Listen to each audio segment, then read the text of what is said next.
Let's talk about ego, not the loud, arrogant kind, not the obnoxious superiority complex.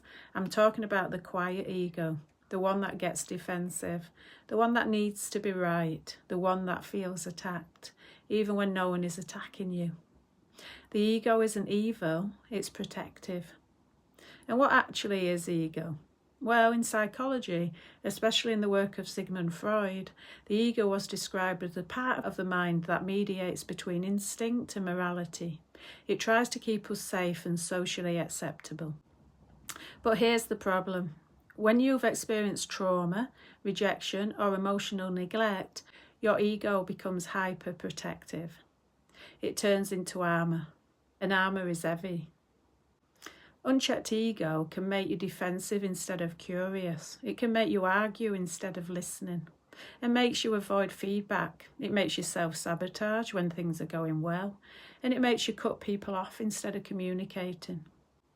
Ego says, I'm fine, I don't care. They're the problem, I already know. But growth says, what can I learn here?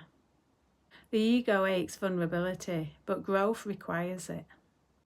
Here's something most people don't realise. Low self-esteem can also be ego. Over-explaining, needing validation, taking everything personally, feeling deeply offended by small things. That's still ego, just wounded ego. Ego is the identity you build to survive.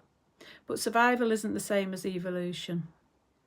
Ways to change for the better. You don't need to kill the ego, you regulate it. And here's how. You can notice your triggers. If something makes you instantly defensive, pause. Ask, am I protecting my truth or protecting my pride? Awareness weakens ego control. You could get comfortable saying, I was wrong. This is ego's biggest fear. But every time you admit fault, you grow emotional strength. Secure people can apologise, insecure ego resists it. Separate feedback from identity. Feedback is information, it is not a character assassination.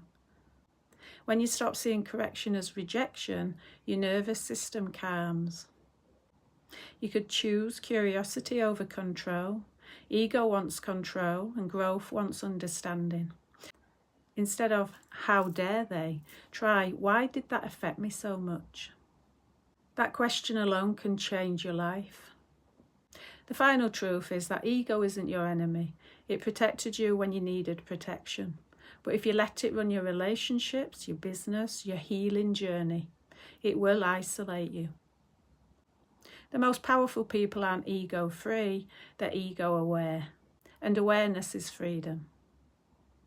I hope you like that today. If so, like, comment, pass on to others, and take care.